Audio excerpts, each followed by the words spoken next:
మొదటి పేతురు రాసిన గ్రంథము 2వ అధ్యాయము 22వ వచనం. ఆయన పాపము చేయలేదు, ఆయన నోట ఏ కపటమును కనబడలేదు, ఆయన దూషింపబడి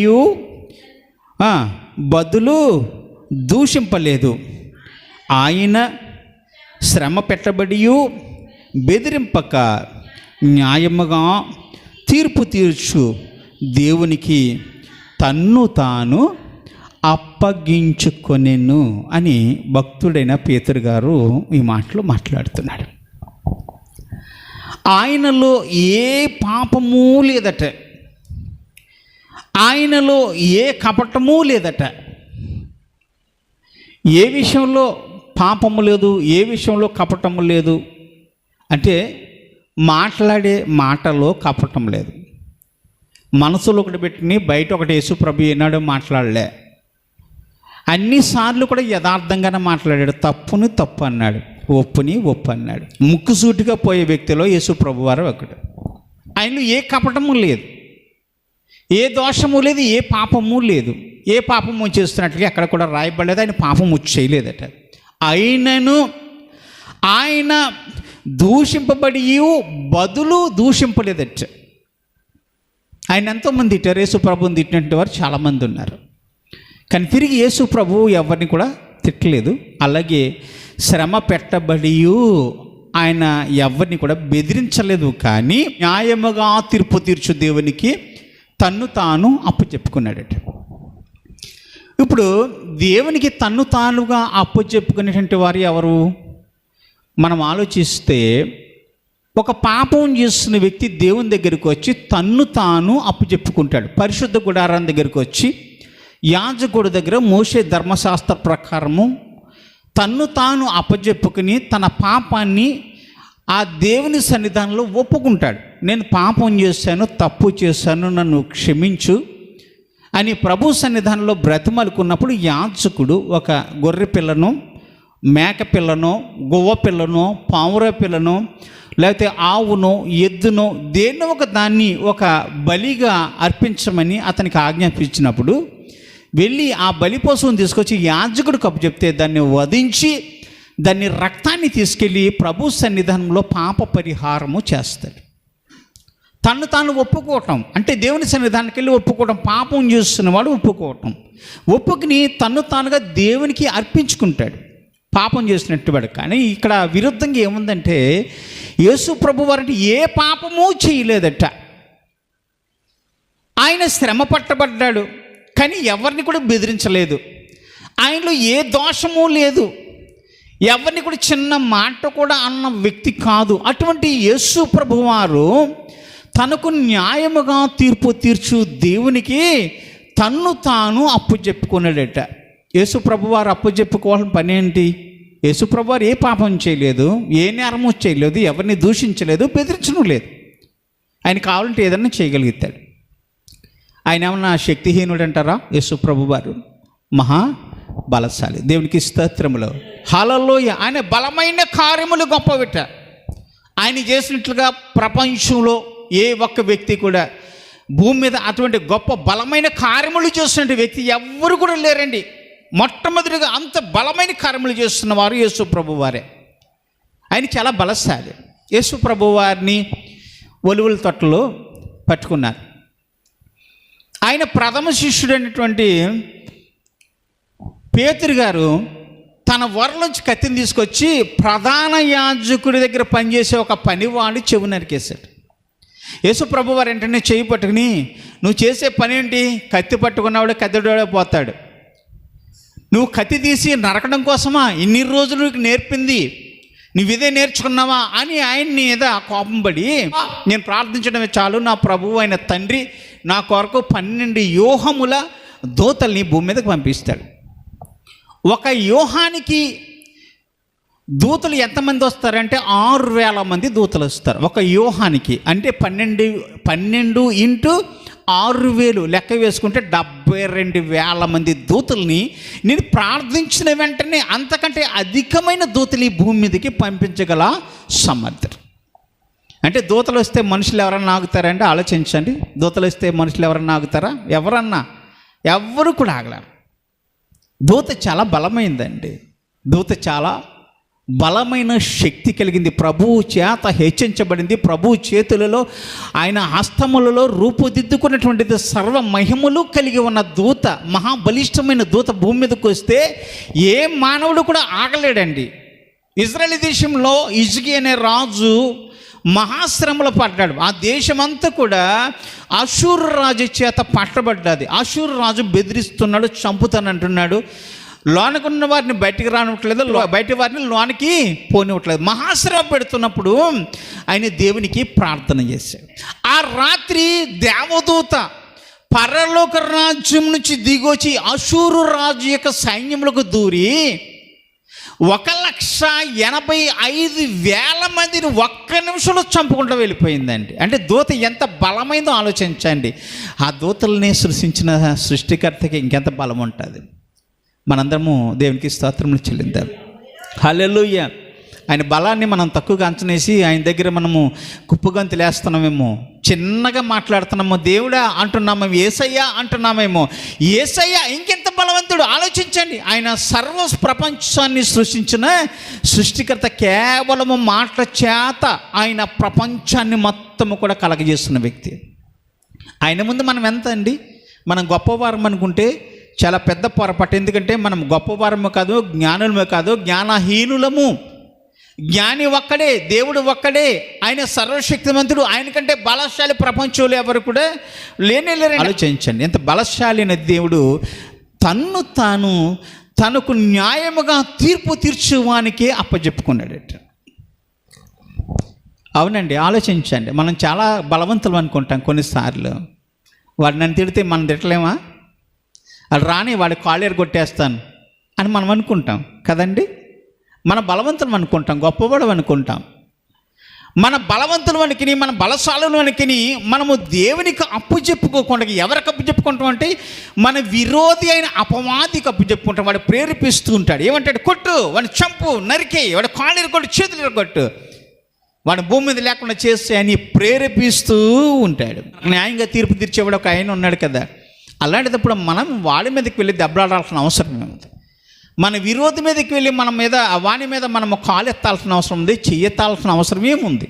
ఆలోచించండి. ఎవరికి అప్పచెప్పుకున్నాడు యేసుప్రభు వారు? తనకి న్యాయము తీర్చగల సమర్థుడైన దేవునికే తన్ను తానుగా అప్పచెప్పు. కావాలంటే యేసుప్రభు ఏదైనా చేయొచ్చు. కేవలం ప్రార్థన చేస్తే, దేవుని అడిగితే నాయనా జ్ఞాపం చేసుకో, నాయనా నువ్వు పంపించి పని చేయమని చేస్తున్నప్పుడు అడ్డుపడుతున్నాను, నాయన వీరందరినీ చంపే, నేను చక్కగా నడుచుకుంటూ వెళ్ళి సులువెక్కుతాను అని అనవచ్చు. కానీ ఆ శ్రమలో ఆయన ఉండాలి. ఆ శ్రమలో, ఆ ఇబ్బందులు, ఇరుకులో దేవుని గురించి తెలుసుకోవాలి. ఆయన పొందిన ప్రతి గాయము చేత మనందరికీ స్వస్థత కలగాలి. ఆయన పొందిన దెబ్బల చేత మనందరికీ ఆరోగ్యకరమైన రెక్కలు రావాలి. ఆయన పొందిన దెబ్బల చేత ఆయన విధేయత నేర్చుకోవాలి. ఆలోచించండి, మనము కూడా ఎప్పుడు నేర్చుకోవాలి విధేయత? దేవుని ద్వారా మనకు వచ్చిన శ్రమలను బట్టి మనం విధేయత నేర్చుకోవాలి.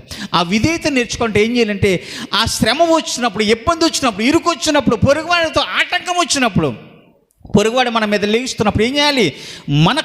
మనకు తీర్పు తీర్చే దేవునికి యథార్థంగా మనముగా అప్పచెప్పుకోవటం నేర్చుకోవాలి. అప్పుడు మన వల్ల ఎటువంటి ఇబ్బంది దేవునికి కలగదు, లోకానికి కూడా కలగదు. దేవునికి స్తోత్రం. హల్లెలూయా. దేవుడైన యేసు ప్రభువారు ఎంత బలశాలి అయినా ఆయన తెలివితేటలుగా ఆలోచించింది ఏంటంటే, నేను ఎంత బలవంతుడైనా కానీ నేను ఇప్పుడు ప్రస్తుతానికి బలహీనుడని, లోకము చేత పట్టబడినట్టు వాడిని. ఈ లోకము నుంచి నేను విడిపించబడాలంటే మొట్టమొదటిగా నా తండ్రి అనే దేవునికి నేను అప్పచెప్పుకుంటే ఆయన నన్ను విడిపించగల సమర్థుడు అని యేసు ప్రభుల వారు తన్ను తాను న్యాయము తీర్చగల దేవునికి అప్పచెప్పుకుని ఆయన దగ్గర లొంగిపోయాడు. ఆయన లొంగిపోయినప్పుడు ఇక ప్రజలు ఇష్టం వచ్చినట్టు యేసు ప్రభుని తిడుతూనే ఉన్నారు, కొడుతూనే ఉన్నారు, దూషిస్తున్నారు. ఆయనలో ఎటువంటి పాపము లేదు, ఆయనలో ఎటువంటి దోషము లేదు, ఎటువంటి మాలిన్యము లేదు. ఆయన పరిశుద్ధంగా ఉన్నటువంటి వాడు. అంటే మనం యథార్థంగా ఉంటాం, నీతిమంతులుగానే ఉంటాం. అయినప్పటికీ కూడా మనల్ని బెదిరించేవారు, కొట్టేటంటి వారు, తిట్టేటంటి వారు, ఏడిపించేటంటి వారు, ఊళ్ళోకి లాగేటంటి వారు, మన జీవితాన్ని కాలరాయడానికి చూసేటంటి వారు చాలామంది ఉంటారండి. అటువంటి సమయాల్లో మనం ఆలోచించాల్సిన విషయం ఏంటంటే, దేవుని జ్ఞాపం చేసుకోవాలి. అంత చక్కగా తన్ను తానుగా దేవుడికి అప్పచెప్పుకున్నట్టు మన జీవితాలు ఎలా ఉంటాయి? ఆయన పిల్లలమైన మనందరి జీవితాల్లో ఆశీర్వాదం కావాలంటే మనము ఏ విధంగా జీవించాల్సి ఉంది ఆలోచించండి. పిల్లల గ్రంథం 21 అధ్యాయంలో 1 నుంచి ఆఖరి వచనాల దాకా చదువుకుంటే 16 వచనాల దాకా చదువుకుంటే ఇతని పేరు, అతను జరిగిన సంఘటనలన్నీ మీకు కనిపిస్తే, ఈ నాబోతు అనే వ్యక్తి ప్రశాంతంగా చక్కగా తనకున్న పొలములో పంట వేసుకుని ఆ పంట ద్వారా వచ్చే వ్యయం ఏదైతే ఉందో, డబ్బు ఏదైతే ఉందో దానితో బ్రతికే వ్యక్తి, శాంతి సమాధానములు కలిగి ఉన్న వ్యక్తి. అన్నిటికంటే కూడా అతను దైవభక్తి కలిగిన వ్యక్తి, దైవ సన్నిధిలో ఎప్పుడు కూడా నడిచే వ్యక్తి, దేవుడి మాట జవదాటకుండా తిరిగే వ్యక్తి. అటువంటి వ్యక్తి తన పిత్రార్జితమైనటువంటి తండ్రులు ఇచ్చిన భూమి ఏదైతే ఉందో ఆ భూమిలో ఒక ఫలభరితమైనటువంటి ద్రాక్ష తోటను వేసాడు. ఈ ద్రాక్ష తోట అంతా కూడా బాగా పండింది, సారవంతమైన భూమి, మంచి కాయలు కాసి బాగుంది. ఆ తోట చూస్తే ఎవరికైనా సరే కళ్ళు కొడతాయి, అంత బలంగా ఉంది ఆ తోట. ఆ తోటను చూసినప్పుడు ఆ దేశపు రాజుగారు అన్నారు, నాబోతు ఆ తోట నాకు ఇచ్చేస్తే నీకు ఎంతకంటే మంచి తోట నేను ఇస్తాను, ఆ తోటను నాకు ఇచ్చేయి అన్నాడు. ఈయనేమన్నాడంటే, ఇది నా తల్లిదండ్రులు నాకు ఇచ్చిన పిత్రార్జితం, నా మాతృమూర్తులు నాకు ఇచ్చినటువంటి దీన్ని నేను అమ్ముకోను, కాబట్టి నేను ఇవ్వటానికి నీకు వల్ల కాదని కడాఖండిగా మొహం మీద చెప్పేస్తున్న ఈ వ్యక్తి దేవుని యందు భయభక్తులు కలిగి ఆయన జీవిస్తున్న సమయంలో ఈ రాజుగారింటికి వెళ్ళి మూతి ముడుచుకుని పడుకుని ఏడుస్తూ ఉన్నాడట. అయ్యో, నేను రాజునయ్యుండి కూడా ఆ నాబోతు అనే వ్యక్తి దగ్గర నేను ద్రాక్ష తోట తీసుకోలేకపోయినే అని ఏడుస్తున్నప్పుడు అతని భార్య అంతా, నీకు ఎందుకు ఆ తోట నేను ఇప్పిస్తాను ఉండండి అని కొంతమంది వ్యక్తుల్ని పిలిపించి ఒక ఉత్తరాన్ని రాయించి, ఇదిగో ఫలానా ప్రాంతంలో నాబోతు ఉండే ప్రాంతంలో ఉపవాస దినం ఉండి, ఆ రోజున మీరు ఏం చెప్తారంటే ఈ నాబోతు రాజుని దేవుని కూడా దూషించాడని ఒక 2 మనుషుల్ని ఏర్పాటు చేసి సాక్ష్యం పలికి అతన్ని రోడ్డు మీద తీసుకొచ్చి కొట్టి చంపండి అని ఒక ఉత్తరాన్ని రాసి పంపించింది. వాళ్ళు చేసిన పని ఏంటండి, ఒక 2 వ్యక్తులు పనికి మాలిన వ్యక్తులట, ఎందుకు పనికి రాని వ్యక్తులు, అదే పని తినటం, తిరగటం, తాగటం, వాడి మీద వీడి మీద కాలెత్తటం, లేనిపోని అని మాటలన్నీ చెప్పటం, అక్కడ ఇక్కడ లంకిలు పెట్టడం, ఇదే పని, రెండో పని లేదు. ఎవరి దగ్గర డబ్బు ఉందా వాడి దగ్గర లాగేసుకోవటం, వాడిని వశపరుచుకోవటం, వాడిని ఆడించటం, అబద్ధ మాటలు చెప్పి మోసపుచ్చుకుని ఇటువంటి పనులు చేసిన 2 పనికి మాలిన వ్యక్తులు. ఏ పనికి పనికిరారు, దేవుని పనికి వచ్చేటువంటి వారు అతనే కానే కాదు. వారు ఇటువంటి చెడ్డ పనులు చేసేవారు. ఆ సభలో పెద్దలందరూ ఎదురుగా చెప్పారట, తను దేవుని దూషించాడండి, రాజుని దూషించాడండి అని చెప్పగానే అతన్ని ఊరి చివరికి లాక్కెళ్ళి రాళ్లతో కొట్టి చంపేస్తారు. పూర్వము ఇజ్రాయెల్ దేశంలో ఎలా ఉండేదంటే, దేవుని దూషించిన, అలాగే దేశపు రాజును దూషించిన, ధర్మశాస్త్రాన్ని దూషించిన రాళ్ళు పెట్టి కొట్టి చంపాలనే నియమం ఉంది. ఇప్పుడు కూడా సౌదీ అరేబియా దేశంలో అదే నియమం ఉంది. చిల్లంగితనాలు చేసేవాళ్ళు కానివ్వండి, లేకపోతే దెయ్యాల దగ్గర విచారణ చేసేటువంటి వాళ్ళు కానివ్వండి, మాంత్రికులను కానివ్వండి, దేవుని దూషించేటువంటి వారిని కానివ్వండి, ఆ దేశపు ప్రవక్త మంచోడు కదని చెప్పనివ్వండి, రాజు మంచోడు కదని చెప్పినట్టు వారిని కానివ్వండి, అలా అన్నట్టు వారు ఎవరైతే ఉంటారో అటు వారికి చిరఛేదనము తల తీసేస్తారు. ఆ దేశంలోనే నియమం. అలాగే పూర్వము ధర్మశాస్త్ర ప్రకారం ఎవరైతే దేవుని దూషిస్తారో, రాజును దూషిస్తారో, ధర్మశాస్త్రమును దూషిస్తారో, మోషేను దూషిస్తారో అటువంటి వారికి మరణ శిక్ష విధించబడుతుంది. ఆ శిక్షను అడ్డం పెట్టుకుని ఆ స్త్రీ ఏం చేస్తుందంటే 2 పనికి మాలోళ్ళని పిలిపించి వాళ్ళ చేత అబద్ధ సాక్ష్యం చెప్పించినప్పుడు అతన్ని ఊరి చివరి తీసుకెళ్ళి రాళ్లతో కొట్టి చంపేశాడు. రాతి దెబ్బల చేత నాబోతు చనిపోయాడు. ఇప్పుడు ఏం చేశారంటే నాబోతు తిరగబడాలి. ఒకప్పుడు నాబోతు తిరగబడలేదు. అతను లాక్కెళ్తున్నప్పుడు కానివ్వండి, లేకపోతే ఎదురు సమాధానం చెప్పడం కానివ్వండి, తిరగబడలా. ఏమి చేసినా నా దేవుడే నాకు సరైన తీర్పు తీర్చగల సమర్థుడు అని నమ్మి తనకు తానుగా దేవుడికి సమర్పించుకుని అప్పగించుకుని నిలబడ్డాడు. కాబట్టి అతను మరణాన్ని పొందాడు. అదే మరణం అండి, నీతిమంతుల మరణం. దేశపు రాజుగారు ఆ తోటను స్వాధీనపరచుకోవటానికి వెళ్ళాడు. ఈ తోట నాది, ఇంక నేను కొనవసరం లేదు, డబ్బు ఏమవసరం లేదు, వాడు చచ్చాడు కాబట్టి తోట నాదని రాజుగారు వెళ్ళగానే అక్కడికి ఒక ప్రవక్తను పంపించాడు దేవుడు. వెళ్ళి మాట్లాడు, ప్రవక్త, వాడు దుర్మార్గుడు, దుష్టుడు, తను తాను నాకు అప్పచెప్పుకున్న ఒక వ్యక్తిని రాతి దెబ్బల చేత కొట్టి చంపిన వ్యక్తి, ఇదిగో అతను కూడా చచ్చిన తర్వాత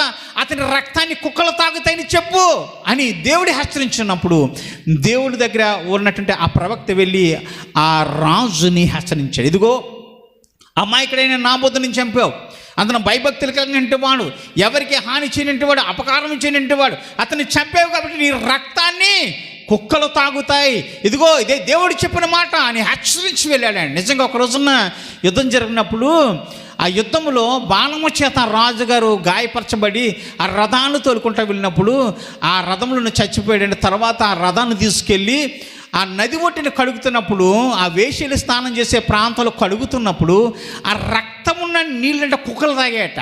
అవునండి, నీకు ఎవరైనా అపకారం చేస్తారనుకోండి, నీకు ఎవడైతే అపకారం చేస్తాడో వారి గురించి ప్రార్థన మాత్రము చెయ్యి, అంతే. దేవునికి తీర్పు తీరుస్తాడు. నా శత్రువుల ఎడల నేను ప్రేమ కలిగి ఉంటాను, నా శత్రువుల ఎడల నేను బాధ్యత కలిగి ఉంటాను, వారి కోసం ప్రార్థన చేసే బిడ్డగా ఉంటాను. దేవుని సన్నిధానంలో ఆయనకు వారసులుగా ఉండే నిమిత్తం ఆయన ఏ విధంగా శ్రమ పడ్డాడు, అటువంటి శ్రమ నేను పొందడానికి సిద్ధంగా ఉన్నాను అని నువ్వు ఈరోజు తీర్మానం చేసుకుంటే నీ శత్రువులు నీ మీద తిరగబడిన ప్రతిసారి కూడా దేవుడు నీ పక్షం నుండి నీకు వ్యాధ్యము తీర్చగల సమర్థుడు. ఆమేన్. మనకు మనముగా అప్పగించుకోవటము నేర్చుకోవాలి. మనము పొరుగువాడు దెబ్బలాడుతున్నాడు కదా అని, పొరుగువాడు తిడుతున్నాడు కదా అని, పొరుగువాడు మన మీద లేస్తున్నాడు కదని వాడి మీద మనం తిరగబడి వాడితో దెబ్బలాడితే ఇక దేవుడు ఉగ్రత వాడి మీదకి ఎలా దిగుతుంది? మనం దేవుని బిడ్డలు ఎలాగవుతాం? వాని మీద తిరగబడే అవకాశం మనకు లేనేలేదు. ఎందుకంటే మనం పరిశుద్ధులము, దేవుని బిడ్డలము, దేవుని రక్తము చేత కడగబడిన వారము. మనకి ఆ హక్కు కోల్పోయాం. ఎదురువాడిని తిట్టే హక్కు కోల్పోయాం, ఎదురువాడిని కొట్టే హక్కు కోల్పోయాం, ఎదురువాడిని దూషించే హక్కు కోల్పోయాం, ఎదురువాడి జీవితాన్ని పాడు చేసే హక్కు కోల్పోయాం. మనము కోల్పోయిన హక్కులన్నీ కూడా దేవుడు తన భుజాల మీద వేసుకుని మోసుకుపోయాడండి. ఎప్పుడో పాతి పెట్టేస్తాడు. ఇక హక్కులు లేవు కదా, మరి మళ్ళీ ఆ హక్కు ఎలా తీసుకుంటున్నా? ఎదురువాడిని కొట్టడం కోసం, తిట్టడం కోసం. నా పక్షమును యుద్ధము చేయవాడు యెహోవా, ఆయన ఉండగా నేనెందుకు వారితో యుద్ధం చేయాలి? దేవుడు నా పక్షమునుండగా మనకు విరోధి ఎవడు? ఎవడని ఉన్నాడు విరోధి? ఎవడు లేడు. విరోధి ఉన్నాడని వెళుతున్నామంటే మనం దేవునికి సమర్పించుకున్న వాళ్ళము కాదు. మన మీదకి మన శత్రువు వచ్చినప్పుడు తిరగబడుతున్నామంటే మనం వేరొకరికి సమర్పించుకున్న వాళ్ళం. ఎవరికి సమర్పించుకుంటున్నాం? మన విరోధైన అపవాదికి సమర్పించుకున్నాం. వాడు ఎప్పుడు కూడా మన మనసుని ఉప్పొంగి చేస్తూ ఉంటే, వెళ్ళు నేను వెనకాల ఉన్నాను, నువ్వు ఏం చేసినా సరే నేను ఎవ్వడు ఏమాండో, ఆ కత్తిచ్చుకునేసే, కర్రిచ్చుకునేసే, లేకపోతే ఆ రాడ్డిచ్చుకునేసే, వాడిని పొడిచే, చంపే, ఆ దారి కాసి కొట్టే, వాడిని తిట్టు అని ప్రేరేపిస్తూ ఉంటాడు.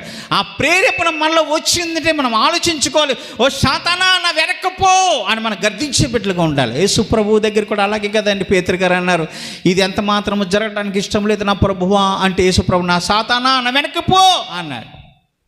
అవును కదండి. మళ్ళా చెడ్డ ప్రేరేపణ వచ్చిందంటే మనం ఏమనుకోవాలి? మనలో ఎవడున్నాడు? దేవుడు ఉన్నాడు. ఎవరున్నారు? మనలో చెడ్డ ప్రేరేపణ వచ్చిందంటే, కోపం వచ్చిందంటే, పాపం మనలో రగులుతుందంటే, ద్వేషం మనలో పుడుతుందంటే, అపహాస్యం మనలో ఉందంటే, చెడు చూపులు మనలో ఉన్నాయంటే, పాపపు చూపులు మనలో ఉన్నాయంటే, మనలో ఏముంది? సాతానే ఉన్నాడు. మనం ఏం చెప్పాలి? సాతానా నా వెనక్కి పో అని చెప్పుకునే బిడ్డలుగా ఉండాలి. ప్రియులారా, అది తెలివైన పని. తెలివి లేని వాడు ఏం చేస్తాడండి? గోతులు పడినట్లకి వెళ్ళి వాడి మీద దెబ్బలాటకపోతాడు. దేవుడు ఏమన్నాడు? నీకు విరోధి ఎవడు లేడు, నీ విరోధే నా విరోధి, వాడితో నేను దెబ్బలాడతాను.